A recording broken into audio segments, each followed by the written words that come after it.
Ennesima rapina ai danni di supermercati a Favara. Un ignoto malvivente intorno alle ore 12 di questa mattina ha fatto irruzione all'interno del supermercato PAM di via Sant'Angelo, intimando alla cassiera di consegnargli l'incasso odierno.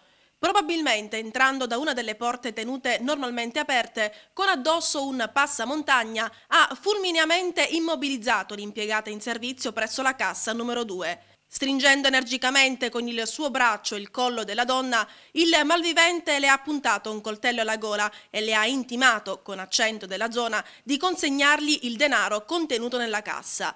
L'uomo è quindi subito fuggito. All'interno del supermercato erano presenti diversi avventori.